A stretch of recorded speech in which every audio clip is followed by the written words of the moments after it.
Lo, balita ko po uuwi daw po yung apo nyo galing Maynila. Sinong apo? Hala, nakalimutan nyo na po kagad, Lo. Kakasabi lang po sa inyo ni Manang Tess no makalawa. Tatlo kayong apo ko eh. Sino nga uli ang uuwi? Lo, tatlo nga po kaming apo nyo. Pero yung dalawa po ay anak ni Tita Dolores. Sina Mark at David po. Sila ba? Buti naman at naisipan nila magbakasyon dito. Ang tagal na nilang hindi nakakapunta rito eh. Bakit nga pala ngayon lang sila uuwi kung kailan magbibiyernes Santo na? Di ko rin po alam, Lo eh. Basta nabanggit lang po sa akin ni Manang Tess yun. Tumawag daw po sa telepono. Sabi magbabakasyon daw po dito. Dapat pinalipas muna nila ang mahal na araw. Alam mo naman sa lugar natin, masyadong delikado ang paligid kapag ganitong Semana Santa. Nakausap ko nga po sila kanina dahil tumawag po sa telepono. Ako po ang nakasagot. Sinabihan ko nga po si Tita Dolores na ipagpaliban muna ang pag-uwi. Pwede namang sa susunod na linggo na lang eh. Pero ayaw talaga pong makinig eh. Hindi po sila naniniwala na delikado sa atin kapag Holy Week. Paano nga mga taga Maynila. Hindi naniniwala sa mga pamahiin at paniniwala ng mga taga-probinsya. Ay nako. O siya, hayaan mo na po. Ang katigasan naman ng ulo nila ay aanihin din nila yan. Matatauan din sila kapag sila na mismo nakaranas ng mga sinasabi natin. Kaya nga po. Ganun na nga po siguro, Lo. Pagsasabihan ko na lang din sila pagdating nila dito. Dahil kapag hahayaan natin na dalhin nila ang katigasan ng ulo nila, baka mapahamak yan sila. Mahalaga, mapagsabihan at hindi tayo nagkulang sa paalala. Wala naman po tayong magagawa, Lo eh. Kung talaga matigas sa mga ulo nila. Saka, huwag niyo na po sila masyadong problemahin. Buti pa't maglakad-lakad na lang po tayo sa paligid na makasagap tayo ng sariwang hangin at sikat ng araw. Ala sige, mabuti pa nga. Tara na, mabuti na lang talaga at nagpupunta ka din sa bahay para palagi akong samahan. Napakabuti mong bata, para kang ang tatay mo. Mabait na bata. Pero yun nga lang, palaging walang kibo. Palaging nakangiti kapag nakatunghay sa langit. Naalala ko na naman siya. Alam mo apo, masasabi ko na napalaki ka ng mabuti ng nanay mo. Lagi ko po kasing iniisip ang mga pangaral ni tatay at nanay. Saka po ang mga payo niyo sa akin. Kaya po ganon. Dahil din po yun sa gabay niyo sa akin, Lo. Namatay ang ama ni Miguel dahil sa atake sa puso. Kaya ang kanyang lolo na ang nagsilbi niyang ama. Ilang bahay lang ang pagitan ng bahay nila Miguel sa bahay ng kanyang lolo, kaya napupuntahan nila ito agad. May kasama naman sa bahay ang lolo nila, si Manang Tess, na sinasaruhan ng ina ni Miguel. May naiwang maliit na karinderya ang ama ni Miguel at napagyaman ito ng kanyang ina. Nang lumago na ay tumulong na rin si Miguel sa pag-aasikaso ng kanilang negosyo. Pagkatapos ni Miguel na mailibot ang kanyang lolo, nagpaalam na siya para tutulungan naman niya ang ina sa karinderya. Nadatnan niya itong may lalaking kausap.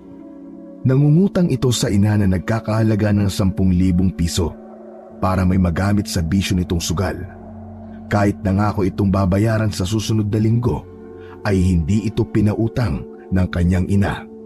Dahilan para magalit ang lalaki. Muntik nitong masuntok ang kanyang ina, mabuti na lang at nakalapit si Miguel. Marahas na itinaboy ni Miguel ang lalaki. Sira ulo ka! Hindi ka lang pinautang, sasaktan mo na ang nanay ko? Ako ang harapin mong animal ka. Malakas ang lobo dahil babae ang kaharap mo eh. O sige, nandito ako ngayon. Ano? Square tayo? Anak, huwag mo siyang patulan. Baka mamaya ay masaktan ka. Hayaan mo na lang siya. At wala naman talaga ako may papautang sa kanya kahit mamilit pa siya. Loko kasi tunay eh. Ayos lang po ba kayo? Oo, ayos lang ako, Miguel. Tama na, huwag ka na makipag-away. Di ko lang po talaga kaya na makitang binabastos kayo. Saka tayo na lang pong dalawa magkakampi dito eh. Pababayaan ko pa ba kayo? Ganyan lang talaga ang buhay, Miguel. May mga ganyan talagang tao. Kung sino pang may kailangan, siya pang matapang. Buti na rin po't hindi nyo pinautang ang lalaking yun. Di naman magbabayad ng utang yun eh. Sakit sa ulo lang ang inabot ng mga naniningil sa kanya sa huli niyang utang. Bayaan mo na, anak. Bayaan mo na. Sige o, kundi lang po dahil sa inyo eh. Ay, oo nga pala, Nay. Sinabi ko na po kay Lolo na darating ang dalawa niyang apo. Ano? Lagot? Ba't mo naman sinabi, anak? Kabiling-pili na ni Ate Dolores. Gusto niyang sorpresahin ng itay.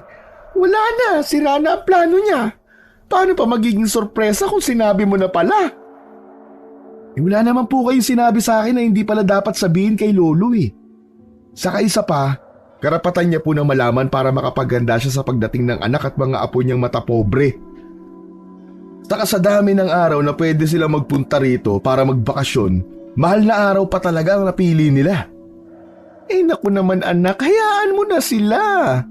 Sa'yo nang mahaba-haba nilang bakasyon eh.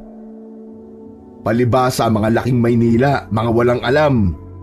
Hindi ba nila alam na pinakadelikadong araw dito ang Semana Santa? Ano ba, Miguel? Hindi kita pinalaking mapanghusga. Saka isa pa, hayaan mo sila mag-enjoy rito. Matagal na silang hindi umuuwi. Mabuti nga't naisipan nilang bisitahin si Itay eh. Di ko naman po inahadlangan ng kaligayahan nila, Nay. Ang sa akin lang po, wala dapat madamay sa kung ano man ang mangyayari sa pagpunta nila dito. Masyado mong pinangungunahan ng mga bagay-bagay, Miguel. Hindi pa man nangyayari eh. Pampihira ka naman, oo. Katulad ka talaga ng yumao mong ama. Alangan naman sa ibang tao po ako magmamana, Nay. Siyempre, magmamana po ako sa ama ko at sa inyo na nanay ko. Hala. Oo na, sige na. Nay, kung sakasakali po matuloy sila, saan naman po sila matutulog? Dito sa bahay ng lolo mo. Malaki naman yun, hindi ba? May mga kwarto yun. Saka hindi naman sila tutuloy sa atin, anak. Dahil ang tingin sa atin ni Ate Dolores ay singliit lang ng langgam. Baka magkagali sila sa pagtuloy nila dito sa atin at sa atin pa isisi. Ayaw mo rin sila dito patuloyin, Nay, no? Oo naman, anak. Diyos ko, sa ugali ng Dolores na yon, baka hindi ako makapagtimpi. Baka mapatay ko siya. Wala pa naman ang Diyos kapag mahal na araw. Ayoko talaga sa babaeng yon. Napakamata pobre. Oo, Nay. Kalma lang. Umiinit na naman po ang ulo niyo eh. Kanina ako pinapakalma niyo, ngayon kayo naman. Huwag mo na kasi akong tanungin tungkol sa kanya. Kumukulo ang dugo ko pag naririnig ko ang pangalan ng babaeng yon. Pero ikaw kung gusto mo makipagkaibigan sa mga anak niya, wala namang problema sa akin. Nako, Nay. Malabo pong mangyari yun. Baka nakakalimutan niyo na po kung ano nangyari nun. Anak naman, mga bata pa naman kayo nun, saka hindi dapat kayo madamay sa away namin mga magulang nyo. Maswerte talaga ako sa inyo, Nay. Sayang, hindi kayo tatandang magkasama ni Tatay. Nay, huwag po kayo magagalit sa tatanong ko ah. Wala po ba kayong plano na mag-asawa uli? Wala na, anak. Focus na lang ako sa maliit nating negosyo. O siya, tulungan mo na ako magluto. Mamaya, marami nang kakain dito sa karinderya natin. Buong araw namang nagtatrabaho ang mag-ina. Nakapagtapos naman ng kolehiyo si Miguel, pero mas pinili niyang samahan na lang ang ina nito sa pag-aasikaso sa kanilang maliit na negosyo. Dahil mabenta naman ito. Wala naman ding naging problema ang ina nitong si Merly. Natuwa pa nga dahil may katuwang siya sa kanyang karinderya. Maya-maya ay nagulat na lang ang dalawa nang makita si Lolo Tasio na nagpunta sa karinderya. Oh, Lo! Naparito po kayo.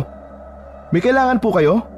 Dapat inutusan niyo na lang po si Manang Tess na pumunta dito para hindi na po kayo napagod. Naku, Apo, hayaan mo na akong maglakad-lakad. Ang lapit-lapit lang naman ito mula sa bahay eh. Nandito ako para magpaluto ng pagkain. Nagsabi ka na lang po sana kanina, Lo, para hinatid ko na lang po sa inyo. Ano bang gusto niyong pagkain? Apo, wag ka masyado mag-alala sa akin. Malakas pa ang katawan ko. Saka tawagin mo na nga si Merle at siya ang gusto ko makausap. Sandali lang po. Nay! Nay! Gusto raw po kayo makausap ni Lolo. Kayo pala, Itay. Naparito po kayo. Merle, ako'y magpapaluto sa iyo ng pagkain para sa pagdating ng Ate Dolores mo. Huwag kang mag-alala at babayaran ko ang lahat ng yan. Minsan lang sila umuwi dito, kaya gusto ko sana ay matikman nila ang mga luto ng kanyang ina nung nabubuhay pa. Ikaw lang naman ang nakakagawa nun dahil sa'yo na ituro ng inay mo kung paano lutuin ang kanyang mga recipe. Sige ho. Wag niyo na pong alalahanin. Ako na pong bahala dun. Wag niyo na ho kong bayaran. Sa pamilya naman po ito. Gasino naman po ang pagluluto. Hindi, Merle. Tanggapin mo ang pera. Bayad ko yan. Ibukod mo ang negosyo sa personal na gastusin. Kahit piso mabawa sa negosyo, malaki yun.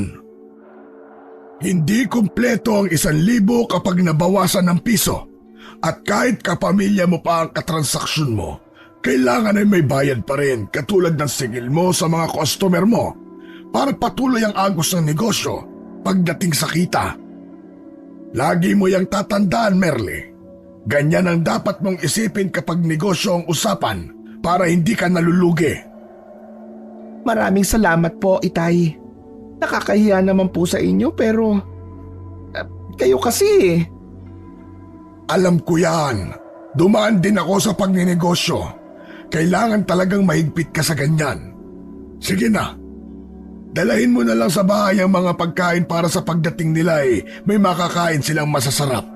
Hindi nila mapipintasan yan dahil talagang masarap kang magluto. Abay, ipinagmamalaki ko mga luto mo. Para kang nanay mo.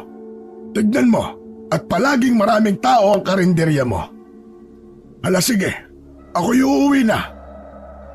Sige ho, Itay. Maraming salamat po uli. Ilang araw pa ang nakalipas nang dumating na ang anak ni Lolo Tasio na si Dolores at ang 2 apo nitong sina Mark at David. Itay, mano ho? Kumusta naman po kayo dito? Aba, kay tagal ko na pong hindi nakakabisita sa bahay na ito. Oo nga, mahigit 2 dekada na rin. Mabuti nga at napadalaw kayo. Kung hindi pa maglakihan ng ganito mga apo ko hindi mo pa dadalhin dito. Balak mo yatang papuntahin dito kapag pantay na ang mga paa ko. Naku, Itay, hindi naman. Pinagtapos ko lang po ng pag-aaral ang mga bata. Nako. Tigil-tigilan mo ko, Dolores. Anak kita at kilalang kilala ko ang pag-uugali mo. Alam kong may sadya ka kaya ka pumunta rito. Pwede mo nang sabihin sa akin ngayon para makapaghanda na ako ng desisyon. Kung ganun, Itay, di na po ako magpapaligoy-ligoy pa. Alam naman nating hindi ka na pabata. Ilang taong ka na ba ngayon? Mas mabuti na ayusin na natin ang mga maiiwan mong ari-arian. Dahil baka pag-awayan pa namin yan na magaling kong manugang. Kilala ko po si Merle. Kaya lang naman huyo nagtsatsaga dito dahil alam niyang may makukuha siya na pamana sa yumao kong kapatid. Baka mamaya nga ay mas malaki pa ang mamanahin nila kaysa sa akin. Dapat nga hindi na sila pamanahan. Wala naman na ang kapatid ko, hindi ba? Saka, may iniwan naman sa kanyang negosyo. Alam kong mabubuhay na sila roon. Dapat nga hindi na sila maghabol pa sa mana. Anong pinagsasabi mong mana? Hindi pa ako patay.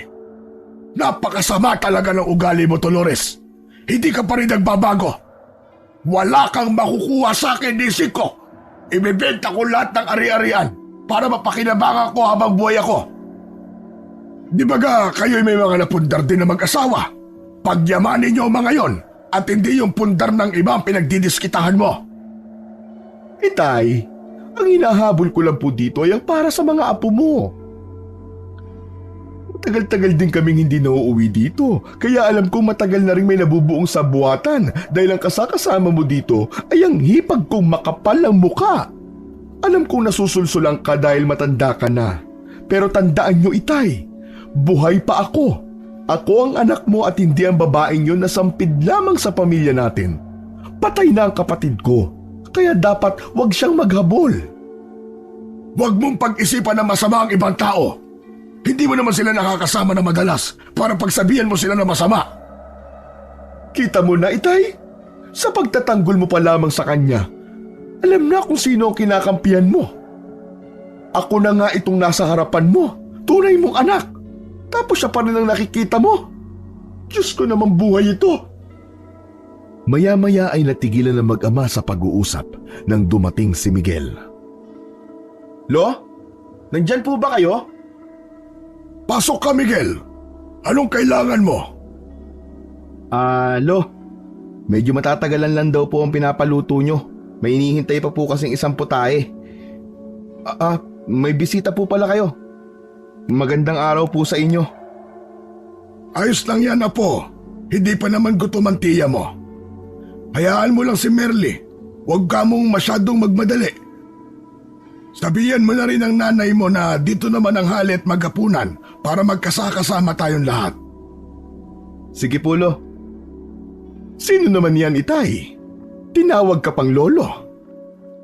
Siya si Miguel, ang pamangkin mo sa nag-iisa mong kapatid. Sanggol pa yan nang umalis ka dito. Miguel, siya naman ang tiya Dolores mo. Siya po ba ang nakausap ko sa telepono? Kayo po pala si Tia. Kamusta po kayo? Sasabihin ko na po kay nanay na madaliin na po ang pagkain. Nakarating na po pala kayo eh. Pasensya na po sa tagal ah. Medyo marami po kasing niluluto si nanay para sa inyo. Ikaw na pala ang anak ni Merly. Anak nga po ako ni Merly. Bakit po? Para po yatang may laman ng sinabi nyo. Bait-baitan ka, iho. Malalaman ko rin ang tunay niyong ugali. Alam ko naman na sa umpisa pa lang ay pera lang talaga ang habol ng nanay mo sa kapatid ko. Ngayong wala na ang kapatid ko at matanda na si Itay, lumalapad na ang ngiti niyo. Dahil alam niyong malaki ang makukuha niyong mana dahil magbubunga na ang pagsisikap niyo kay Itay. Hindi po kami ganun. Nagkakamali po kayo. Tama nga po si nanay. Mata pobre ka. Aba bakit? Hindi ba mukhang pera ang ginagawa niyo? Andito pa kayo sa bahay ng Itay. Pasipsip kayo mag-ina. Halata namang mana lang ang habol niyo rito. Sa inyo na ho ang mana nyo. Hindi namin kailangan yan ni Inay. May sarili naman po kami negosyo eh. Saka ang pagpunta-punta ko po rito ay para alagaan si Lolo. May sarili naman po kaming bahay eh. Saan ang galing ang bahay niyo, Aber? Saan galing ang perang pinagpatayo niyo ng bahay? Ang pinagpatayo niyo ng negosyong karinderyang kakarampot ang kita. Kanino galing ang pera? Sa kapatid ko ba? Matagal nang patay ang kapatid ko. Kaya sa malamang, nahutot niyo yan kay Itay. Madali na kasing utuin ng matanda. Pakisabi sa nanay mo, lumang gawain na yung bait-baitan. Ang yabang-yabang niyo sa maliit niyong negosyo, galing naman yan sa pera ni Itay. Tama na yan, Dolores. Sumusobra ka na. Galing nga ho sa tatay ko ang negosyo namin at bahay. Wala kaming hiningi mula kay Lolo. Dahil alam po namin na mamatahin niyo kami. Tsaka ano naman pong problema niyo kung iniwanan kami ni tatay ng bahay at maliit na negosyo? Dapat ba sa inyo mapunta ang mga yon? Ikaw na bata ka. Huwag mo kong iniinsulto sa harap ng Itay at mga anak ko. Hindi ko po kayo iniinsulto. Nagsasabi lang po ako ng totoo. Saka ikaw po nagsimula ng gulo. Hindi ako. Manang-mana ka talaga sa nanay mo. Parang linta. Ano ka ba, Dolores? Kakauwi mo lang dito sa bahay, naghahanap ka pa ng away. Bakit mo pinagsasalitaan ng ganyan ang pamangkin mo? Bakit, Itay? Totoo naman ang mga sinabi ko ah. Kahit kailan hindi ka talaga nakikinig sa akin, Dolores. Pagkatapos masabi yon ni Lolo Tasio, ay kagad na siyang napahawak sa dibdib. Nahihirapan na siyang huminga dahil sumikip ang dibdib sa pag-aawat sa kanila. Kaagad naman na inalalayan ni Miguel ang kanyang lolo. Dinala niya ito sa kwarto para makapagpahinga. Nang masiguro niyang maayos na ang kalagayan ng matanda, ay sa kanya ito iniwan. Pagkalabas niya ng silid ng matanda, ay kaagad siyang kinumpronta ng tiyahin na si Dolores. Tingnan mo ang ginawa mo sa itay. Pareho lang kayo ng nanay mo. Mga walang modo. Alam mong uuwi ako dito? Sana hindi mo na ipinakita ang pagmumukha mo. Araw na nga kayo magkasama dito. Itong panahon na lang na makakasama ko ang itay ko. May eksena ka pang kutong lupa ka. Ano bang ginagawa namin ni inay sa inyo at galit na galit kayo sa amin? Malaki po ang respeto ko sa inyo, pero wag po naman sana kayong sumobra. Anong sabi mo? Anong ginawa? Mukhang hindi pa sinasabi ng nanay mo sa iyo ang kalandi ang pinagagagawa niya. Simulat sa pool, ayoko na talaga yung nanay mo. Mukhang pera para sa kapatid ko. Pero pinikot niya ang kapatid ko. Nagpabuntis siya ng maaga kaya napilitan siyang magpakasal. Tapos, magkakandahirap ang buhay nilang dalawa. At kinamatayan na yun ang kapatid ko. Tapos ngayon, namumuhay kayong maginhawa mula sa pinaghirapan ng kapatid ko. Mga walang kwenta talaga kayo. Sakto namang nasa likod na ni Dolores si Merly na may daladalang pagkain. Rinig na rinig niya ang mga sinabi ni Dolores, kaya naman napakunot ang kanyang noo. Inilapag niya muna ang mga dala niyang pagkain sa kusina ng palabog, dahilan para sundan siya ng tingin ni Dolores. Ba, nandito ka na palang babae ka. Wala ka pa rin pinagbago, no? Isa ka pa rin linta na mahilig sumipsip. Dahan-dahan ka lang sa mga pananalita mo, Dolores. Bakit? Ayaw mo marinig ng mga bata ang kalandian mo? Hindi na nakapagtimpi pa si Merly at sinugod na niya si Dolores. Sinabunutan niya ito sa kapinagsasampal-sampal. Lumaban naman si Dolores pero sadyang mas malakas talaga si Merly. Dahil masanay ito sa trabaho mabigat, mabilis naman silang pinaglayo ng kanilang mga anak. Nay! Nay, tama na! Tama na po! Mabuti pa po't umuwi na lang tayo. Hayaan na lang po natin sila. Mabuti pa nga. Tutal hindi naman kayo parte ng pamilyang ito. Matuto kayong dumistansya. Mga sipsip. Ang kapal na mukha mo magsabi niyan. Hindi mo nga maalagaan ang sarili mong ama. Todo pasarap kayo ng buhay roon sa Maynila. Wala rin lang yaman ng itay. Hindi mo rin naman siya aalagaan. Kutong lupa ka. Ay nako, Dolores. Huwag mo kong itulad sa iyong mukhang pera. Sobrang lakas ng boses nila. Narinig na ito ng matanda mula sa kwarto nito, dahilan para magising ito sa pagkakaidlip at lumabas na para makiusisa. Ang ingay-ingay niyo dito. Ano bang nangyayari? Nag-aaway ba kayo? Pasensya na po, Lo. Aalis na lang po kami ni inay. Teka, bakit kayo aalis? Manananghalian na tayo.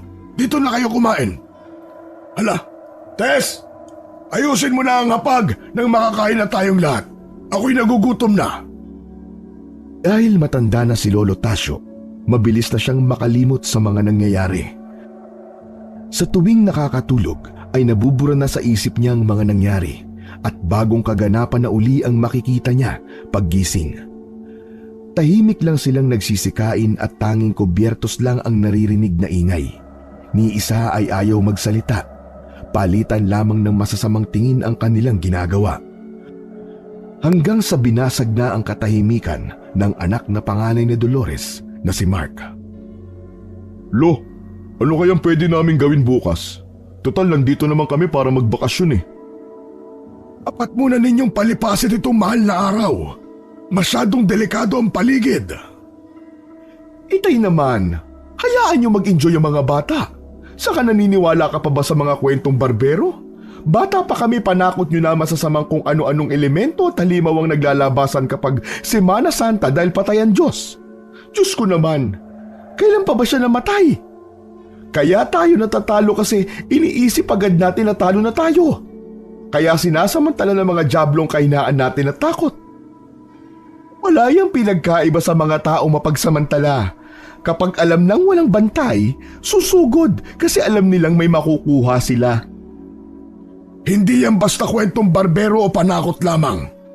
Lahat ng yan naranasan ko. Kung saan-saan na naman napupunta ang sinasabi mo, Dolores. Mas mabuti po sigurong sumunod na lang po tayo kay Lolo, Tiya. Total ilang araw lang naman po ang mahal na araw, matatapos na rin. Manahimik ka nga dyan, Miguel. Hindi ka kasali sa usapan. Ang tigas talaga ng ulo mo, Dolores. Gusto mo bang ipahamak yung mga anak mo? Masasayang lang kasi ang pamamalagi nila rito kung sa loob lang sila ng bahay, Itay. Di sana'y hindi ko na lang sila isinama. Oo nga naman, Lo. Payagan niyo na po kami. Dahil kayo hindi masabihan, bahala na kayo. Miguel, apo ko, maaari mo bang samahan ng mga pinsan mo? Ikaw ang nakakaalam ng lahat ng dito sa atin. Ayoko na mapahamak sila kaya pakibantayan mo muna sila habang nandirito sila sa atin. Ayos lang ba yon? Saka dumito ka na matulog sa bahay nang magkaroon kayo ng banding na magpipinsan. Wala pong problema sa akin, Lolo. Umayag ang anak ko, Itay, pero hindi para maging katulong ng dalawa. Baka mamaya kasi utos-utusan lang nila. Huwag ka masyado mag-alala, Inay. Malaki na po ako. Ako pong bahala. Hindi na nagpumilit pa si Merly sa kanyang kagustuhan at hinayaan na lamang ang pasya ng kanyang anak. Malaki rin naman ang bahay ng matanda kaya hindi naman sila magsisiksikan doon. Pagkatapos nilang maghapunan, nagpaalam na si Merly na mauuna nang umuwi sa kanila. Mauuna na po kami, Itay. Marami pa po akong aasikasuhin bukas. Sige, Merly, mag-iingat ka. Salamat. Magpakabait ka, anak, ha? At alagaan mo ang lolo mo habang nandito ka. Opo, Inay. Makabili naman po kayo. Diyan lang naman po kayo sa bahay natin eh. Basta, anak. O sige na, tutuloy na ako. Umalis na ang kanyang ina. Sakto rin naman na tapos na silang kumain. Kaya nagligpit na si Miguel ng kanilang pinagkainan. Habang ang dalawa niyang pinsan ay kagad na pumasok sa kwarto. Napailing-iling naman si Miguel. Halata na niyang walang alam sa gawaing bahay ang mga pinsan niya. Hinayaan na lamang niya ito at naghugas na ng plato. Oh, Lolo, bakit hindi pa po kayo nagpapahinga? Paano ako makakapagpahinga kung nandyan ka naman naghuhugas? Hayaan mo na si Manang Tess dyan, apo. Okay lang po, Lo. Pinagpahinga ko na po si Manang kasi napagod po sa kakalinis ng bahay. Hayaan niyo na po, kaya ko na po ito. Hugas lang naman po ng plato to eh. Basic. O wala, sige kung mapilit ka. Pero pagkatapos niyan, magpahinga ka na rin, ha? Opo, Lo.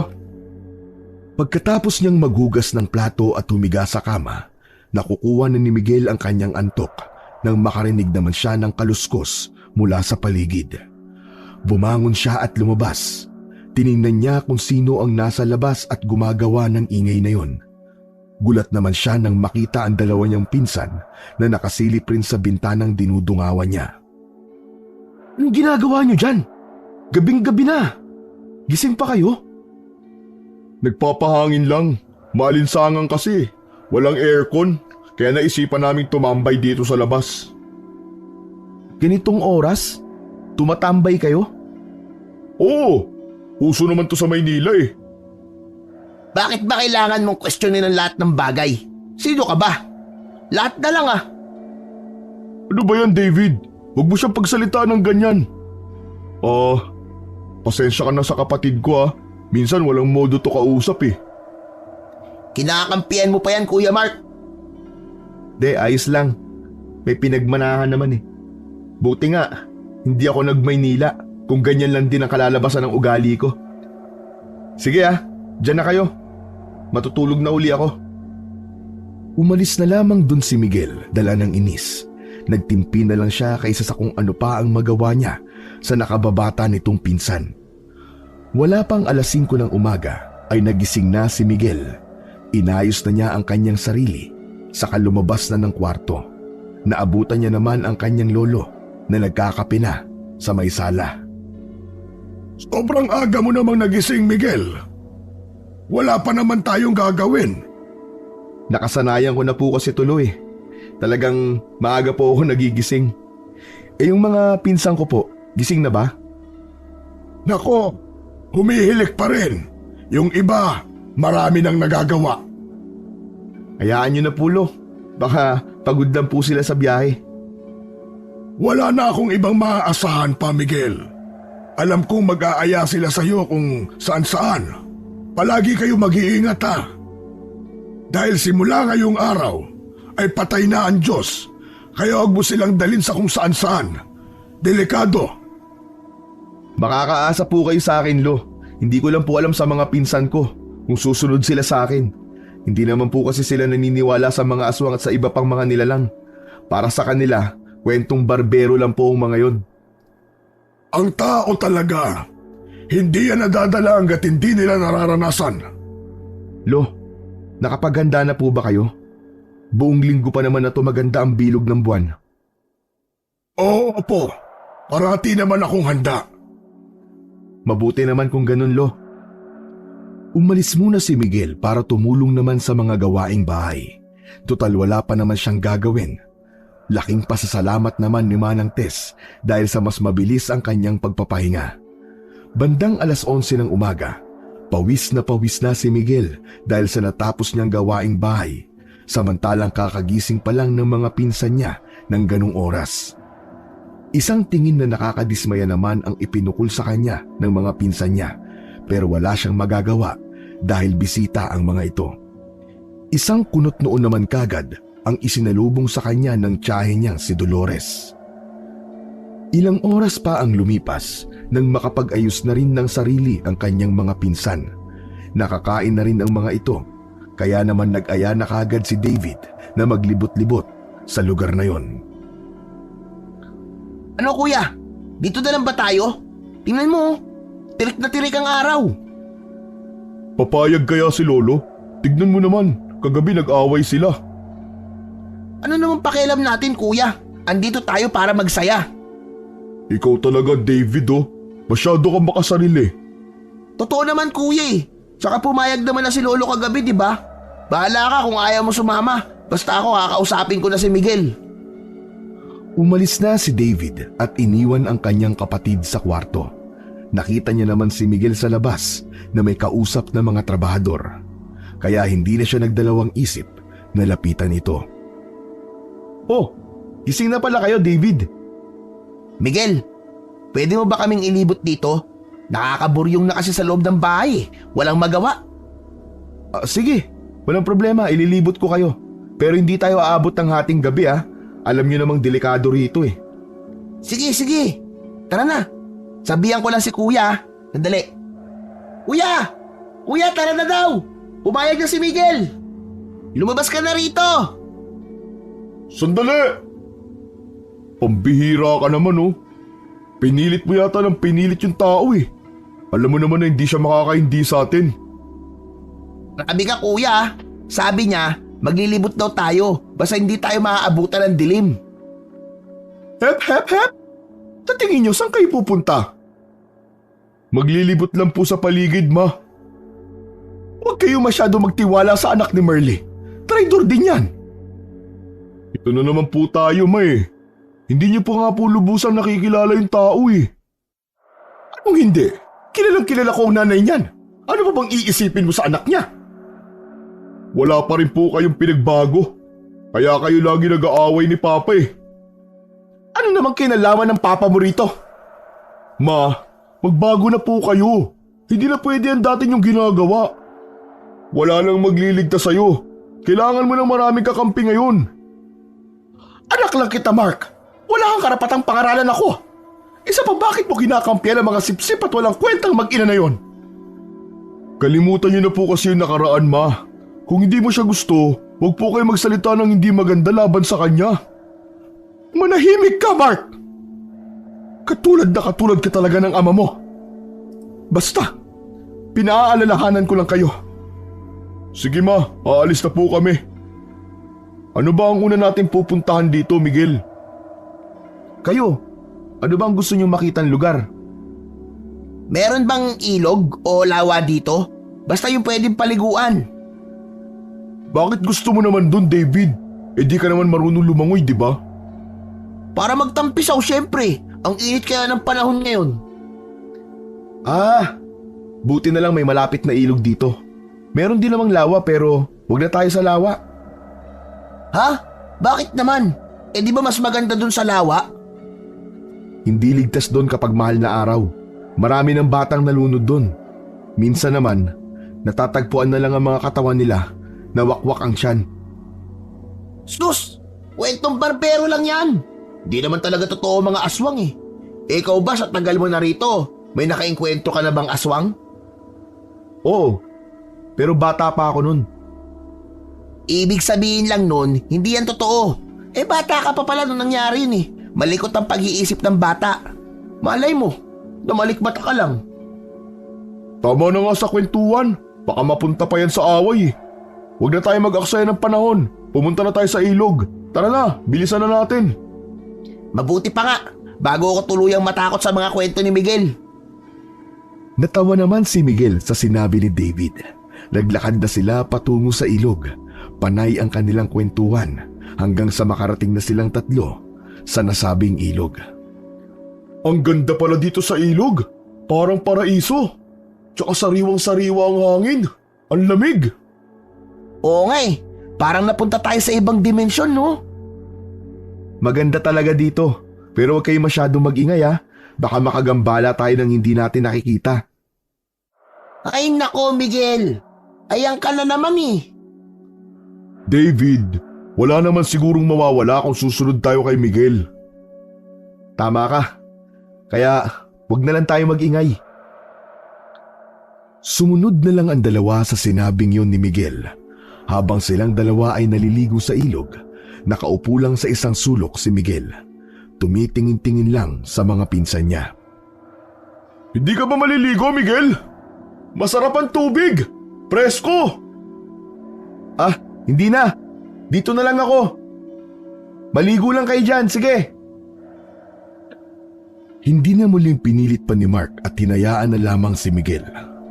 Kakalangoy niya sa ilog, nakakita siya ng isang maliit na kubo sa hindi kalayuan. Dala ng kanyang kuryosidad, lumapit siya kay Miguel para tanungin ito. Meron bang nakatira sa kubo na yun? Saan? Ayun ba? Ah, wala na. Matagal nang abandonado yun. Talaga? Bakit naman? Saka, may tumira ba dun dati? Meron. Kubo sa tabing lawa yon. Ang tumira dyan, isang matandang lalaki pero patay na. Tapos yung ibang tumitira naman dyan na kamag-anak, hindi naman nagtatagal. Ah, ganun ba? Hindi na nag-usisa pa si Mark. Medyo natakot na rin ito dahil mukhang hindi naman nagbibiro si Miguel sa mga sinabi niya. Sa sobrang pagsasaya nila sa ilog, hindi na nila namalayang nagdidilim na ang paligid. Naku! Madilim na pala. Umahon na kayo sa tubig. Agaw dilim na. Bakit hindi niyo ako ginising? Alam niyo namang bawal tayo magpagabi sa lugar na to, di ba? Nakatulog ako eh. Pambihira. Sige na. Umahon na kayo. Umuwi na tayo. Pasensya ka na. Di ka na namin ginising, tulog na tulog ka kasi. Kaya hindi ka na namin inistorbo ni kuya. Maya-maya pa ay nagpalit na nga ang dalawa ng damit. Mabilis ding nagdilim ang paligid dahil sa mga nagtataasang mga puno. Taimtim na nagdadasal si Miguel habang sila ay naglalakad. Pinagpawisan na sila sa paglalakad pero napansin nilang paulit-ulit lang silang bumabalik sa kanilang pinanggalingan. Wala ba kayong napapansin? Kanina pa tayo lakad ng lakad dito ah. Hindi man lang tayo umuusod. Hindi naman kalayuan ang bahay natin sa ilog, di ba? Patay. Ito na nga ba sinasabi ko eh. Napaglaruan tayo. Oh, napaglaruan? Ano bang dapat natin gawin? Teka, balik na rin natin ang mga kasuotan natin. Sa tingin niyo ba makakatulong yon? Baka nag-iba na lang tayo ng ruta. Imposibleng magkamali ako sa daan. Kabisado ko ang lugar na to. Pwede ba, David? Huwag ka na magreklamo. Sumunod ka na lang. Ayan na naman kasi kayo sa pamahiin eh. Mambihira naman kayo. Masyado kayo nagpapaniwala sa mga ganyan-ganyan eh. Pabayaan mo na nga lang yan kung ayaw niya, di wag. Hindi pwede. Baka maligaw yan mag-isa. Hindi na yan makakabalik. Dali na, bilisan nyo na. Palalim na ng palalim ang gabi. Hindi na umangal pa si David at binaligtad na rin ang kanyang damit. Maya-maya pa ay nakarating na rin sila sa abandonadong kubo. Hingal na hingal sila nang huminto sa tapat. Dali-dali silang pumasok sa loob ng kubo. Takot at nag-aalala sila dahil paniguradong nag-aalala na rin ang kanilang pamilya. Sigurado ka bang ligtas tayo dito, Miguel? Siguro, hindi ko alam. Pero dito na lang tayo magpalipas ng gabi. Bukas ng umaga na lang natin hanapin ang daan pa uwi. Mabuti pa nga. Mukhang delikado na rin ang paligid eh. Bahala kayo. Basta isa lang ang alam ko. Hindi ako makakatulog sa lugar na to. Pwede bang wag ka na lang mag-inarte? Eh bakit ba? Sa ganun ang nararamdaman ko eh. Bakit ba lahat hindi pwede? Huwag na kayo mag-away dalawa. Magpahinga na kayo. Dapat hindi tayo maingay. Baka may kung anong makarinig sa atin. Tumahimik naman kagad ang dalawa.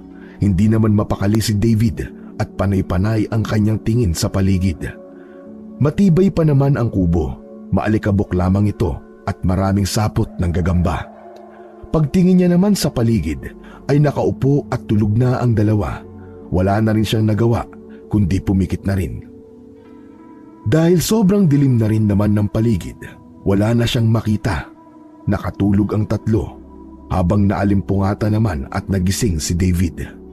Bandang 12:00 ng gabi, meron namang kumaluskos sa paligid at may kung anong sumisinghot-singhot pa. Dala ng kuryosidad ni David, dinala siya ng kanyang mga paa sa pintuan. Naisip niyang sumilip kung ano nga ba ang nasa labas ng bahay. Pagsilip niya naman ay isang magandang dalaga ang naroon. Nakaupo malapit sa lawa. Dahan-dahan siyang naglakad patungo sa dalawang kasama. Ginising niya ang kanyang Kuya Mark at si Miguel. Kuya! Kuya! Miguel! Hoy, Miguel! Gumising na kayo! Una namang nagising si Mark dahil sa pag-alog sa kanya ni David. Saka sumunod si Miguel na dahang-dahang iminulat ang kanyang mga mata. Ano ba yun, David? Pwede bang ipagpabukas mo na lang? Kita mo natutulog na yung tao eh. Kuya, gumising ka muna. Sa tingin ko yung dalaga sa labas ang makakatulong sa atin. Ha? Dalaga? Siraulo ka ba? Walang gagala ngayong ganitong disoras na ng gabi. Paano kung meron? Imposible talagang mamalikmata ako. Kahit silipin niyo pa sa labas. Nagkatinginan naman ang dalawa. Nag-antayan kung sino ang magpapasyang sumilip. Magandang dalaga ba kamo? Mag-ingat kayo. Minsan, mapanlin lang ang mga mata. Baka mapahamak pa tayo. Ngayon ka lang ba nakakita ng magandang dalaga? Baka pwede nating hingan nyo ng tulong. Ayoko na magtagal pa dito eh. Sige, tingnan natin. Silipin muna natin kung totoo yung sinasabi mo. Kung hindi, lagot ka talaga sa amin. Nauna namang sumilip si Mark. Hindi siya makapaniwala sa kanyang nakita. Isang magandang babae ang nakaupo sa gilid ng lawa. Kakaiba pa ang kanyang kasuotan. Maganda at balingkinitan pa ang babae. Totoo nga sinabi niya, Miguel. Tingnan mo dali, ikaw ang sumilip dito. Nagdadalawang isip man si Miguel na tingnan pero kalaunan ay pumayag na rin siya at sumilip. Pagkatingin niya naman ay mas lalong lumapit ang dalaga sa kanilang kubo. Alam niyang parang may mali rito. Parang may mali ah. Mas maganda siguro kung dito na lang muna tayo. Alam mo Miguel, napapansin ko masyado kang takot. Bakla ka ba ha? Ano naman magagawa ng isang hamak na babae? Baka pwede ko siyang ligawan. Napakababaero mo talaga, David. Umiral ka na naman.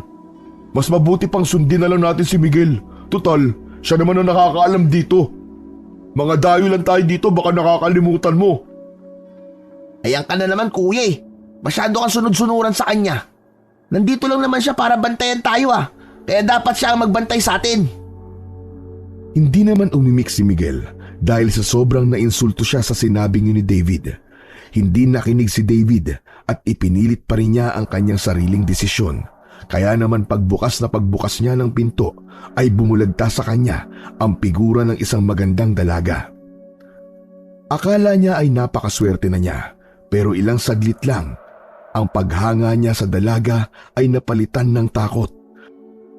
lalo na nang maganap sa kanyang harapan ang pag-iibang anyo nito bilang isang manananggal. Nanginig ang kanyang tuhod na para bang napako na lamang siya sa kanyang kinatatayuan. Hindi niya alam kung ano ang gagawin. Nang akmang susunggaban na si David ng manananggal, ay dali-dali namang naisara ni Miguel ang pinto. Nagmamadali sila sa pagkilos pero hindi nila alam kung saan magtatago dahil wala namang pagtataguan sa loob ng kubo. Nagsiksikan na nga lang sila sa isang sulok at hindi nila alam kung hanggang kailan sila magtatago sa kubo. Ano nang gagawin natin? Ayoko pong mamatay. Ang tigas kasi ng ulo mo eh. Hindi ka marunong makinig. Hindi ko naman sinasadya, kuya eh. So kasi ba naman na mag-aakala na isang manananggal pala ang isang magandang dalaga? Ayan, hayok ka kasi sa laman. Yan ang napapala mo. Ano na mangyayari sa atin ngayon, Miguel? Ano nang gagawin natin? Mananatili tayo dito hanggang mag-umaga. Kapag nakita na natin ang sinag ng araw, pwede na tayong lumabas. Aalis na ang manananggal sa mga oras na yun. Ang tanong, kaya ng kubo na to na protektahan tayo sa nagwawalang manananggal sa labas? Yun lang. Yun ang hindi ko alam. Pwede mabilisan nyo na mag-isip. Nagwawala lang manananggal sa labas. Huwag na kayo magkwentuhan dyan. Pambira naman kayo. Hindi natin alam kung hanggang kailan magwawala manananggal sa labas. Kaya bilisan nyo na. Sige, ganito na lang. Kapag pumasok siya rito sa kubo, sabay naman tayong lalabas sa pinto sa likod ng kubo. Basta tumakbo tayo ng mabilis sa kung anong kaya niyong bilis. At wag kayong lilingon sa likod, basta diretso lang kayo ng takbo. Wala na ba talagang ibang paraan, Miguel? Masyadong delikado ang gagawin natin. Wala na akong ibang paraan na naisip. Habang nag-uusap ang dalawa, todo dasal naman si David sa gilid, lalo na nang makita nito ang kuko ng aswang na tumagos na sa bubong. Kailangan na nilang magmadali. Ilang minuto pa ang lumipas, tuloy pa rin sa pagwawala ang aswang. Ngunit bigla itong tumahimik at tanging mahihinang pagsinghal lang ang kanilang naririnig mula sa aswang. Maya-maya pa ay bigla na lang silang nagulat nang bigla na namang magwala ang aswang. Nasira nito ang bubong at ilang sandali pa'y tuluyan lang nakapasok. Kagaya ng plano, nang makapasok na ang manananggal, ayon din ang oras ng pagtakbo nila palabas ng kubo. Kumaripas sila ng takbo. Niwala na silang oras para lumingon hanggang sa mapunta sila sa talahiban. Doon sila napaupo at nagtago. Sigurado naman silang hindi sila makikita ng manananggal.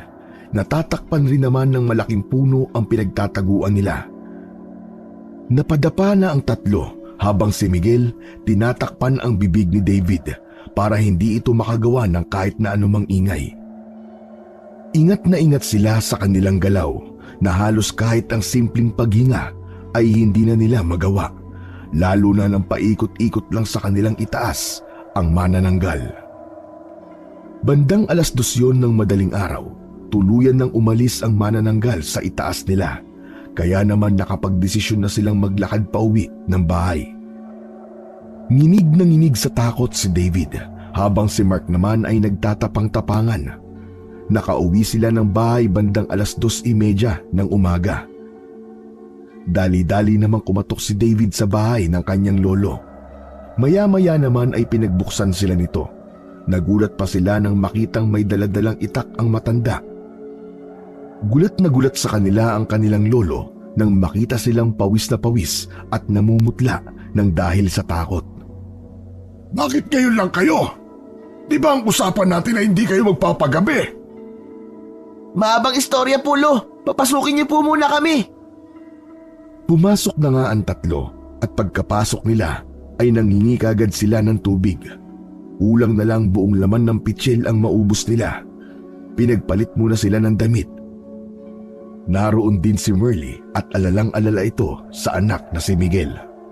Agad namang lumapit ang galit na si Dolores. Saan naman kayo galing? Pinag-alala niyo pa kaming dalawa ng lolo niyo na hindi niyo kami pinatulog. Pasensya ka na, Ma. Medyo napasarap kami sa paliligo eh. Hindi naman namin alam na nagdilim na ang paligid. Di ba ikaw ang inatasan na bantayan tong dalawang pinsan mo, Miguel? Bakit hindi ka mapagkatiwalaan? Baka ikaw pang nanguna. Responsableng bata ang anak ko. Baka mo matitigas ang ulo ng mga anak mo at hindi niya mapagsabihan. Huwag kang maninisi. Huwag nang magsisihan. Ang importante, ligtas na nakauwi ang mga bata. Saka intindihin mo na lang sila. Binata ang mga yan. Saka isa pa, alam ko naman na nagdesisyon sila ng tama. Kaya nga sila nakauwi ng ligtas. Ama, si Lolo. Natuto na po kami, ma. Anong ibig mong sabihin, David? Kasi nakaikwentro po kami ng aswang eh. Ang akala ko ba kwentong barbero lang ang mga yan. Huwag paniwalaan, hindi ba? Ngayon, ikaw na ang nagkikwento. Akala ko rin po dati, Lo eh. Pero ngayon, hindi na po. Buti na lang talaga nandyan si Miguel. Baka hindi na kami sikatan ng araw kung nagkataon. Nagpasalamat na ba kayo sa kanya? Mukhang takot na takot kayo ah. Huwag niyong isipin na taga Maynila kayo, kaya alam na ang lahat. Opo, Lo. Hindi na po mauulit. Pasensya na po talaga. O siya, sige. Dolores, mabuti pa't asikasuhin mo na yung mga anak mo para makatulog na sila. Mag-uusap muna kami ni Miguel. Pumasok na ang mag-iina sa loob ng kwarto nila habang naiwan naman sa sala sina Miguel, Lolo Tasio at Merly. Lo, dapat po ba tayo maging handa sa mga susunod na araw? Mukhang hindi po basta-basta ang naengkwentro naming manananggal. Anong ibig mong sabihin, Apo? Mukhang hindi kami titigilan nun hanggat hindi kami napapatay. Pinuno siguro ng mga aswang yun, Lo. Mahal na araw pa naman ngayon. Iba po kasi yung pakpak niya eh. Parang kumikinang-kinang. Saka, pinasok po kasi namin ang kubo sa may lawa. Baka po nagalit ang manananggal na yun. Nakahanda na ako sa pangyayaring yan, Apo. Gusto ko lang malaman kung ano nangyari sa inyo ron. Bakit sa kubo na kayo napunta? At sa may lawa pa? Lo, nakatulog po kasi ako habang binabantayan sila sa paliligo sa ilog eh. Hindi ko po namalaya nag-agaw dilim na pala ang paligid. Saka naligaw kami, Lo, habang pauwi kami, parang napaglaruan po kami. Kaya nakarating po kami sa kubo na malapit sa lawa. Ako nang bahala. Huwag lang tayo masyadong pakampante sa ngayon. Hanggat hindi pa natin alam ang kakayahan ng aswang na nakaengkwentro ninyo. O siya, sige. Magpahinga ka na ron at ako nang bahalang magbantay. Malapit na rin namang mag-umaga. Sige na, Merly. Matulog na kayo sa kwarto nyo. Sige, Hopa. Halika na, anak. Wala nang madaming salita si Miguel at sinunod na niya ang kanyang lolo Tasio. Pumasok na rin siya sa kwarto dahil pagod na ang kanyang katawan. Pagkahiga pa lamang niya sa kama ay nakatulog na kagad siya. Tulad ng nakasanayan ni Miguel ay maaga ulit itong nagising. Naabutan niya ang kanyang lolo na may kausap na isang matandang babae na hindi bababa sa 70 ang edad. Iyak ito ng iyak kaya naman lumapit na rin si Miguel para mag-usisa. Papaalis na rin ang matandang babae pagkalapit niya rito. Lo, ano pong nangyari? Patay na ang apo ng babaeng yun. Ho? Bakit daw po? Di po ba? Nasa 18 anyos pa lang po ang apo niya? Oo, tama ka. Saka nagdadalang tao rin yun. Ayun, natagpuan ng mga kanayon natin sa masukal na lugar. Halos hindi na raw makilala. Parang nilusob ng mabangis na hayop. Wala na raw ang bata sa loob ng tiyan niya. Pati raw ang asawa ay natagpuan sa di kalayuan. Halos malapit lang sa bangkay ng kanyang asawa. Patay na rin. Mukhang nakipaglaban ang dalawa sa aswang bago sila pinatay. Ano? Bakit naman po kasi lumalabas sila ng 10 oras ng gabi? Alam nilang napakadelikado ng paligid ng ganitong panahon. Ang sabi ng lola niya na nakausap ko, dahil manganganak na raw ang babae, hindi naman marunong magpaanak ang asawa. Nataranta kaya lumabas para puntahan ang albularyong malapit sa kanila para doon sana manganak. Kawawa naman palang sinapit nila, Lo. Delikado talaga sa baryo natin kapag ganitong panahon. Taon-taon na lang ay sumasalakay ang aswang kapag mahal na araw. Kaya kayo maswerte pa rin kayo kagabi. Dahil kung hindi, baka ibinalita na rin kayong wakwak ang katawan. Oo nga Lo eh. Buti na lang may naituro din ang itay na kaunting kaalaman. Hindi ko inaasahan na magagamit ko yung kagabi. Teka Lo, mag-aalas 9 na. Bakit hindi pa rin gising ang mga pinsan ko? Nakausap ko na ang tiyahin mo. Mataas ang lagnat na mga pinsan mo. Mukhang hindi nila kinaya ang takot na naranasan nila. Lutuan na lang natin sila ng tinola Lo, para makahigop sila ng mainit na sabaw. Sasabihin ko po kay nanay. Huwag mo nang alalahanin yan. May magulang naman ang dalawang yun. Siya nga pala, mamayang gabi, magsunog tayo ng goma. Goma? Para saan naman yun Lo? Saan pa ba? Di para pantaboy ng mga aswang. Ganun po ba? Sige po Lo, sabihan niyo lang po ako at ako na po ang bahala mamaya. Buti na lang talaga at nandito ka, Apo. May maaasahan ako kahit papano. Huwag niyo na pong isipin ang ganyang bagay Lo. Saka nga pala Lo, pupunta po muna ako sa karinderya mamaya. Tutulungan ko po muna si nanay doon kahit saglit lang. Oo, sige, walang problema.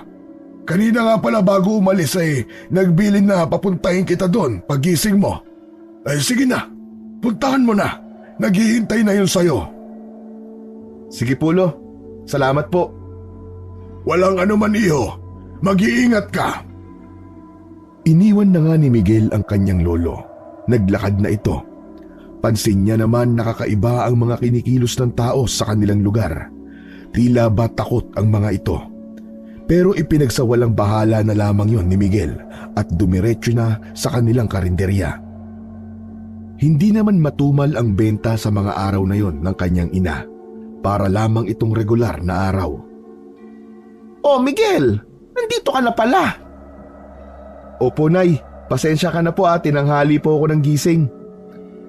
Nabalitaan mo na ba ang nangyari sa kapitbahay natin? Inatake raw ng aswang ang mag-asawa.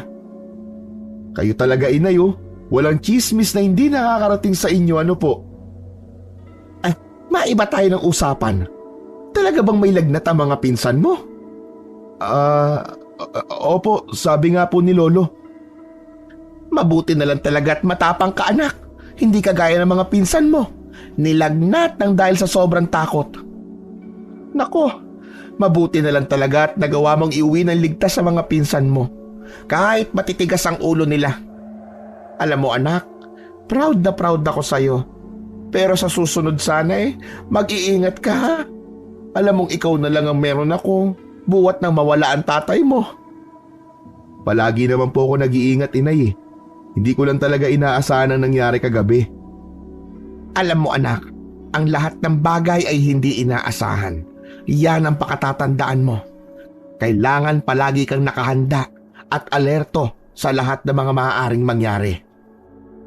O siya sige, ang mabuti pa anak, sumama ka sa akin mamaya at i-deliver ko itong order sa akin na pagkain.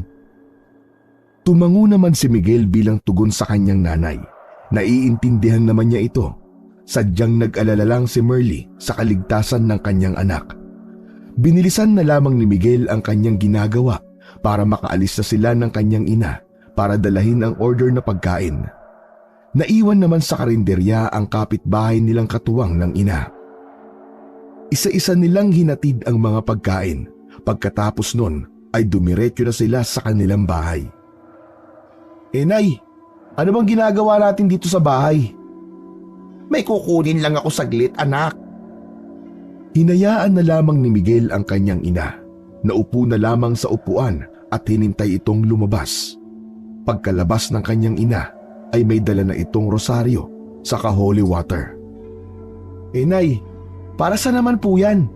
Hindi naman po ako nasapian ng masamang espiritu May pambihira kang bata ka, puro katanong. Para sa iyo ang lahat ng to. Proteksyon mo na rin. Alam ko naman na hindi kita mapipigilan na samahan mo yung mga pinsan mong anak Maynila. Kaya dapat lang na may proteksyon ka sa katawan. Malay mo yung magamit mo to. O di kaya isaboy mo sa Tia Dolores mo para matanggal ang masamang espiritu na bumabalot sa kanyang pagkatao. Baka sakaling bumait. Ay nako inay, matanda na po kayo ni Tia Dolores. Kalimutan niyo na po ang nakaraan. Saka ayos naman na po kami ng mga pinsan ko eh. Basta, dalhin mo ito kahit saan ka magpunta habang kasama mo mga batang yon. O sige na, bumalik ka na sa lolo mo. Mas kailangan ka niya doon. Saka ka na umuwi kapag nakabalik na sila sa Maynila. Eh paano ka naman po inay? Di ba sabi ko po ihahatid kita sa karinderya? Hindi na kailangan anak. Dito na lang muna ako sa bahay. Magpapahinga muna ako. Nandun naman si Sabel eh. Nabilinan ko na siyang magsara ng maaga. Sige po inay, kapag kailangan niyo po ako mag-utos lang po kayo para puntahan ako doon kina lolo ha. O sige anak, lakad na. Mag-iingat ka ha. Bumalik na si Miguel sa bahay ng kanyang lolo. Nang nadatnan naman niya ang bahay, tahimik ang paligid. Ang kanyang lolo na mahilig tumambay sa labas wala ng oras na yon. Kaya hindi na siya nagdalawang isip na pumasok sa loob. Naabutan niya ang lahat ng tao sa bahay ay nasa kwarto ng kanyang dalawang pinsan. Pagkakita kay Miguel ay nag-iba kagad ang timpla ng muka ni Dolores. Galit na galit itong tiningnan si Miguel. Kasalanan mong lahat ng to. Bakit po? Ano po bang nangyari? Sobrang taas ng lagnat ng mga anak ko. Hanggang ngayon hindi pa rin sila nakakabangon. At kasalanan mo lahat yon. Pinabayaan mo kasi sila. Hindi ko po sila pinabayaan, Tia. Baka siguro sa sobrang takot na naramdaman nila kaya nilalagnat po sila. Teka sandali po, tatawag po ako ng albularyo. Albularyo? Ang gagawin ng albularyo sa mga anak ko? Hindi naman sila nasapian. Tiningnan na lamang ni Miguel ang kanyang lolo at doon na lamang nag-antay ng kasagutan. Tama na, Dolores. Hindi natin madadaan yan sa ganyan. Huwag na tayo magsisihan. Sige, iho. Lumakad ka na. Bago pa lumala ang sakit ng mga pinsan mo. Sunduin mo ang albularyo dito sa atin. Lumakad na nga si Miguel at ilang minuto lang ang nakalipas ay naroon na ang albularyo sa bahay nila. Sinuri nito ang mga pinsan ni Miguel. Ayon sa albularyo, wala naman daw naging problema at normal lang ang kanilang lagnat. Napanatag naman kaagad ang loob ng lahat nang marinig ito. Pero ayon sa albularyo, huwag pa rin daw pakampante dahil hindi basta-basta ang nakainkwentro nilang aswang. Babalik-balikan daw sila nito hanggat hindi nagagawa ang gusto. Tila gusto raw biktimahin ng aswang na yon ang magkapatid dahil nagawang lagyan ng marka. Pagkatapos nun ay nagpaalam na ang albularyo dahil marami pa raw siyang pupuntahan na mga kailangang gamutin. Sakto namang pagpatak ng 6:00 ng gabi ay inutos na ni Lolo Tasio ang magsunog ng goma sa bakuran para hindi na raw maamoy ng aswang ang magkapatid. Dali-dali namang sinunod ni Miguel ang utos ng kanyang lolo. Halos kalahating oras din siya sa labas sa kakabantay sa sinusunog na goma bago maisipang pumasok sa loob ng bahay. Naabutan niya ang kanyang lolo na nilalagyan ng kadena at kandado ang mga bintana at pintuan. Lo, ano po yung ginagawa niyo? Naghahanda kung sakaling atakihin tayo ng aswang para may laban tayo. Mabuti at maglagay ka rin ng itak sa kwarto mo. Mas mabuti na manigurado tayo. Sige po Lo, kukunin ko na po yung itak. Saka Lo, doon po muna ako sa kwarto nila Mark at David. Ako muna ang magbabantay. Mabuti pa para makagalaw na rin ang Tia Dolores mo. Saka tingnan mo ang kwarto mo kung nakasara na ba mabuti ang mga bintana. Sige po Lo, balikan ko po kayo maya-maya. Napatango naman ang matanda kaya kinuha na nga ni Miguel ang itak sa kusina. Sa kanya dinaanan ang kanyang kwarto para tingnan kung nakasaradong mabuti ang mga bintana. Pagkatapos noon ay pumasok na siya sa kwarto ng kanyang mga pinsan. Nakita naman niyang nahihimbing na sa pagtulog ang dalawa. Napaupo na lamang siya sa isang sulok. Nakaidlip naman ng saglit si Miguel. Nagising lamang siya dahil sa kaluskos sa paligid.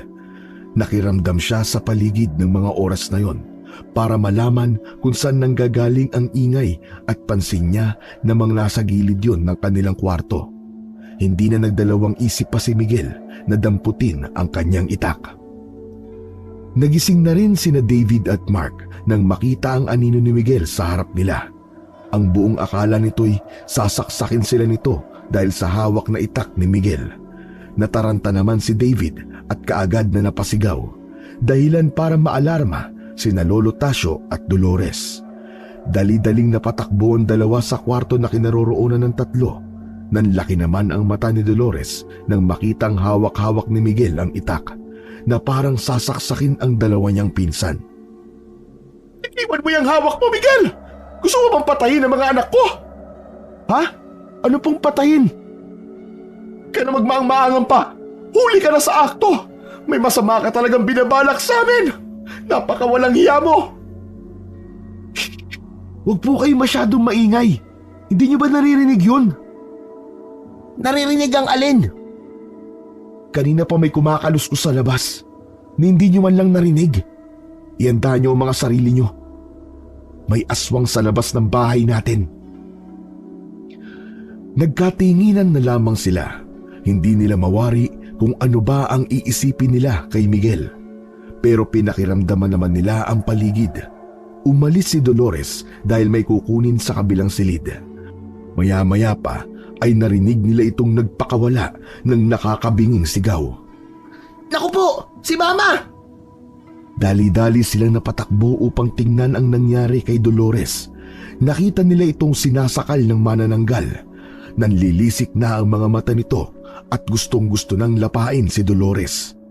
Tila napako naman ang magkapatid sa kanilang nasaksiyan, kaya naman nakatayo lang sila sa pintuan habang si Miguel ang nangunang sumugod sa manananggal. Sumunod naman si Lolo Tasio na noon ay parang may pambihirang lakas. Sinugod niya rin ang aswang. Itinulak lamang siya ng aswang dahilan para tumilapon siya sa kwarto. Pati na rin si Miguel na sinubukang atakihin ng aswang pero mabilis namang nailagan. Kaagad na inangat ng aswang si Dolores gamit lang ang isang kamay. Pagkatapos ay marahas na hinagis ito. Tila hindi interesado ang aswang kay Dolores. Nakatuon ang tingin ng aswang sa magkapatid na Mark at David. Kaya naman maliksi nitong sinugod ang dalawa. Buti na lamang ay naharangan ni Miguel ang aswang. Kaagad niyang nahawakan ang pakpak nito at biglang hinila. Pagkatapos ay sinigawan niya ang mga kasama para tumakbo palabas ng silid. Ikinagalit yun ng aswang. Sinabihan pa si Miguel na pakialamero. Saka siya muling inihagis ng aswang palabas sa bintanang sinira nito. Habang sina Mark at David ay tumakbong pabalik sa kanilang kwarto. Mabilis nilang naisara ang pinto. Binangga-bangga naman ng aswang ang pintuan kung saan naroon sina David at Mark. Galit na ito at halos magwala na. Nagngingit-ngitan ang mga pangil nito at tumutulo mula sa bibig ang malapot na laway at gustong-gusto na nakainin ang magkapatid. Hingal na si Miguel nang tumayo mula sa pagkatilapon sa kanya. Nang bahagyang makabawi ng lakas ay kaagad siyang bumalik sa loob ng bahay. Dumaan uli siya sa sirang bintana. Naabutan niya ang tiyahing si Dolores na hawak ang rosaryo at umiiyak na nagdadasal. Doon niya naalala na meron din siyang rosaryo sa kanyang leeg. Pwede niya itong gamitin laban sa aswang. Hinubad niya ang rosaryo, sa kanya hinalikan ito. Nagdasal muna siya bago muling lumusob sa nagwawalang manananggal. Sa una ay nagtagisan sila ng lakas. Wala namang nanalo dahil malakas rin si Miguel. Maya-maya pa ay hingal na si Miguel. Dahil sa kanina pa niya kinakalaban ang aswang. Ramdam niya ang matinding galit sa kanya ng manananggal. Lalong nanlisik ang mga mata nito at lalo pang humaba ang pangil. Inipon na ni Miguel ang kanyang lakas. Wala na siyang ibang naisip basta mapatay lang niya ang aswang na yon.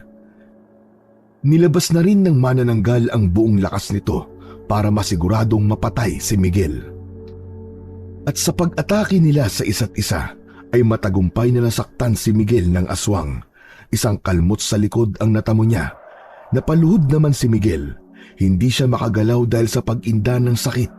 kaya naman naging kampante ang aswang na atakihin siyang muli. Pero sa hindi inaasahang pagkakataon, naitali naman ni Lolo Tasyo ang pakpak ng aswang sa siradura ng pinto. Gamit ang lubid na inihanda niya, nagpupumiglas naman ang aswang at gustong kumawala. Pero kahit anong gawin nito, ay hindi na siya makawala. Masyadong maigpit ang pagkakatali ni Lolo Tasyo. Kinuha ni Miguel ang holy water na ibinigay ng kanyang ina, saka ito isinaboy sa aswang. Kada saboy ni Miguel ng holy water ay siya namang atungal ng aswang. Umiimpit at umiiyak ang aswang, para bang nagmamakaawa itong sinasabi na tigilan na ni Miguel ang kanyang ginagawa. Umuusok na ang aswang hanggang sa magbandang 5:00 na ng umaga, malapit nang sumikat ang araw. Dahilan para ibuhos ng aswang ang natitirang lakas nito para makatakas. At sa isang kisap nga ay nakawala ang aswang. Sumisigaw ito habang lumilipad-lipad sa buong bahay. Pero kahit anong bilis niya ay naabutan pa rin siya ng sinag ng araw. Dahilan para lalo siyang magsisigaw. Panay naman ang hataw ni Miguel at Lolo Tasyo ng itak para mapatay ang aswang. Pero mabilis itong nakakaiwas. Dahil hindi nila maabot ang aswang na nakasiksik sa bubong ng bahay, naisipan ng maglolo na buksan na ang lahat ng bintana at pinto para tuluyang pumasok ang sinag ng araw sa loob ng kanilang bahay. Lalong umatungal ang aswang habang nanlilisik ang mga mata. Wala na itong mapagtaguan. Maya-maya pa ay tuluyan na itong bumagsak sa sahig. Unti-unti itong nanghina hanggang sa tuluyang namatay at naging abo dahil sa sinag ng araw. Dahil sa nangyaring yon, lalong humanga si Lolo Tasyo sa ginawang katapangan ng apong si Miguel. Wala itong ibang inisip kundi ang kaligtasan ng iba. Takot at pangamba ang naramdaman ng lahat. Tarantang-taranta si Dolores na tinungo ang bahay ng albularyo para magamot si Miguel. Nabalitaan naman ng ina ni Miguel ang nangyari sa anak, kaya pati ito ay napatakbo na rin papunta sa bahay ni Lolo Tasyo. Pagdating niya ay naroon na ang albularyo. Ginagamot nito ang sugat ni Miguel. Kinakabahan ito nang makita ang natamong sugat ng kanyang anak. Anak, kumusta naman ang kalagayan mo? Itay, kumusta na ang anak ko? Huwag ka na mag-alala, Merly. Maayos naman daw ang lagay ng anak mo, sabi ng albularyo. Matapang siya. Malalagpasan niya ang simpleng sugat na yan. Malayo sa bituka yan para sa anak mo. Hindi ko po maintindihan, Itay. Ano ba kasi nangyari? Hindi naman po sila lumabas Kasi Merly. Ano? Kung wala ka magandang sasabihin sa anak ko, mas manahimik ka na lang, Dolores. Hindi ko kailangan ng opinyon mo ngayon. Gusto ko lang sanang magpasalamat. Ay, wow! Totoo ba yan? Ikaw magpapasalamat? Ano yan? Magpapasalamat ka kasi napahamak ang anak ko? Pwede ba, Merly? Kumalma ka. Hindi naman ako magsasabi ng masamang salita. Gusto ko lang magpasalamat sa anak mo. Dahil kung hindi dahil sa kanya, baka hindi na kami nasinaga ng araw ngayon. Hindi ka dapat sa akin magpasalamat. Sa anak ko. Pasalamat ka talaga at pinalaki ko yan na may mabuting kalooban. Hindi tulad ng mga anak mo. Merly, huwag na nating pahabain pa ang diskusyon. Pwede ba wag muna kayo mag-away? Kahit ngayon lang. Intindihin niyo muna ang mga anak niyo. Natahimik kagad ang dalawa, nahiya sa sinabi ni Lolo Tasyo. Naging matiwasay na ang mga sumunod na gabi ng pamilya. Wala nang gumagambala sa kanila. Natapos na rin ang Semana Santa at napalagay na ang loob ni Lolo Tasyo. Alam niyang mananahimik na uli ang mga aswang na dumadayo sa kanilang lugar. Ilang araw pa ang lumipas at tuluyan nang nagpaalam ang pamilya ni Dolores. Hindi na rin ito binuksan pa ang tungkol sa mana na kanyang hinahangad dahil nalaman niyang malakas pa at nasa tamang pag-iisip pa ang kanyang ama. Merly, pasensya ka na lahat sa mga nasabi ko tungkol sa inyo mag-ina, ha?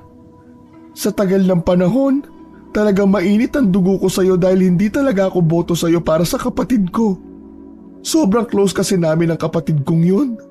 Siguro dahil sa sobrang selos ko, kaya hindi kita nagustuhan kagad. Nagbago kasi ang kapatid ko ng pakikitungo sa akin nung magkakilala kayong dalawa. Nabaling ang lahat ng atensyon niya sa'yo. Lalo na magkaroon na siya ng anak. Tapos naging botong-boto pa sa'yo si Itay. Palagi niyang sinasabi na napakabuti mo at ako naman ang masamang anak. Naiinis ako. Pero ngayon, nakita ko na talaga na may mabubuti kayong puso at hindi mo pinabayaan si Itay. Salamat sa lahat, Merly. Ipagpatawad mo. Hayaan mo na yon. Ni minsan hindi naman ako nagtanim ng galit sa'yo. Bakit hindi ka nalang dumito sa probinsya? Samahan mo si Itay sa bahay niya. Naku, hindi papayag ang asawa ko. Ang dami naming negosyo. Saka hindi ako papayag na iwanan ko ang asawa ko. Baka mambabae yun. Sira ulo yun eh. Kahit nga kaharap ako lumalandi sa mga babae. Yung pa kayang malayo ako. Aba, puputulan ko talaga siya. Merly, si Itay ha, matanda na. Wala akong ibang mabibilinan sa kanya kundi ikaw lang. Huwag ka mag-alala kay Itay. Hindi namin siya pababayaan ni Miguel. Saka, huwag ka rin mag-alala sa mamanahin mo. Wala kang kahati doon. Kalimutan mo na mga sinabi ko tungkol dun sa mana. Saka na natin pag-usapan yan. Sa susunod, kayo ang lumuwas ng Maynila ha. Ayoko nang bumalik dito. Kung hindi ako mapapatay ng aswang, mamamatay ako sa takot sa kanila. Paano? Bahala ka na ha. Salamat sa lahat. Miguel, maraming salamat sa iyo sa pagliligtas sa amin ng mga anak ko. Dahil sa iyo, buhay pa kami. O siya, bantayan mo si Itay ha. Huwag mo siyang pababayaan. Sige po tiya, huwag na po kayo mag-alala kay Lolo. Hindi po namin siya pababayaan. Pagkatapos nilang magpaalam sa isa't isa, niyakap ng mag-iina ang matanda. Pinilit nila itong paminsan-minsan ay dumalaw sa Maynila, pero tumanggi si Lolo Tasio. Mas gusto niyang gugulin ang natitirang buhay sa bahay kung saan naroon ang magagandang alaala niya kasama ang yumaong asawa.